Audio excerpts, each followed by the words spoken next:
கர்த்தருடைய ஆலயத்துக்கு வருகிற நீங்களும் நானும் எப்படி வருகிறோம்? ஒருவேளை இந்த நாட்களில் ஞாயிற்றுக்கிழமை தோறும் கர்த்தருடைய ஆலயத்துக்கு போகிறோம், அவரை ஆராதிக்க போகிறோம். எப்படிப்பட்ட மனநிலையோடு, எப்படிப்பட்ட எதிர்பார்ப்போடு, எப்படிப்பட்ட உள்ள வாஞ்சியோடு நாம் தேவ சமூகத்துக்கு போகிறோம் என்பதை இந்த நாளிலே பார்க்க போகிறோம்.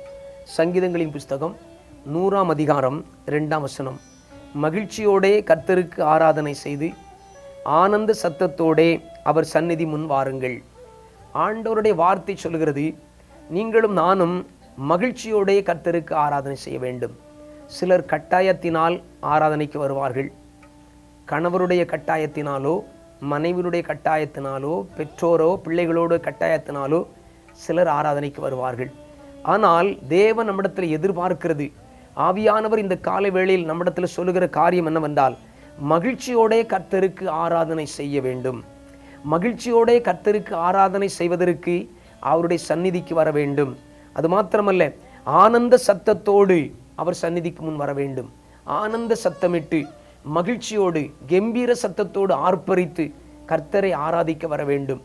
இதனுடைய அர்த்தம் என்னவென்றால், உள்ளத்தில் வாஞ்சையோடு, எதிர்பார்ப்போடு, எல்லா கவலைகளையும் மறந்து, எல்லா போராட்டங்களையும் மறந்து, எல்லா பிரச்சனைகளையும் மறந்து, சூழ்நிலைகளை மறந்து, நான் இப்பொழுது என் ஆண்டவரை பார்க்க போகிறேன், என் கர்த்தரை ஆராதிக்க போகிறேன்.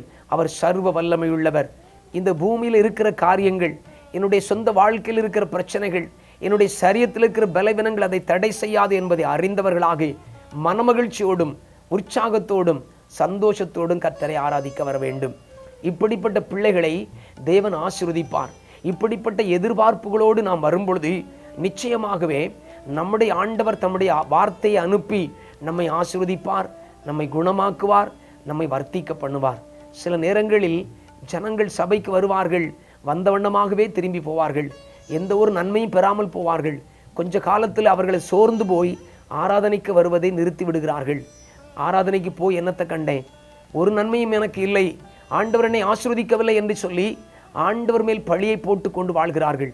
ஆனால் நீங்களும் நானும் இப்படிப்பட்ட எதிர்பார்ப்போடு, மகிழ்ச்சியோடு, சந்தோஷத்தோடு தேவனை மகிமையாய் ஆர்ப்பரிக்க வரும் பொழுது கர்த்தர் நிச்சயமாக தம்முடைய பிள்ளைகளை வெறுமையாய் அனுப்ப மாட்டார், நிறைவான ஆசீர்வாதத்தோடு அனுப்புவார். ஆனபடினால இந்த நாளில் தீர்மானம் பண்ணுங்கள், ஒவ்வொரு நாளும் தேவ சமூகத்தில் வரும் பொழுது மகிழ்ச்சியோடே கர்த்தருக்கு ஆராதனை செய்யுங்கள். ஆனந்த சத்தத்தோடே அவருடைய சந்நிதிக்கு முன்னால் வந்து அவரை உயர்த்தி பாடுங்கள், அவரை மகிமையாய் ஆர்ப்பரியுங்கள். அவர் உங்களை ஆசீர்வதிப்பார். இந்த தேவனை நாம் ஆராதிப்பது நமக்கு கிடைத்த சிலாக்கியம். பரிசுத்தவான்கள் அநேகருக்கு இல்லாத சிலாக்கியத்தை தேவன் இந்த நாட்களில் நமக்கு தந்திருக்கிறார். ஆனபடினாலே உற்சாகத்தோடும் மனமகிழ்ச்சியோடும் சந்தோஷத்தோடும் தேவ சமூகத்துக்கு வாருங்கள், ஆராதனையில் பங்கு பெறுங்கள். அவர் உங்களை ஆசீர்வதிப்பார். ஆமேன், ஆமேன்.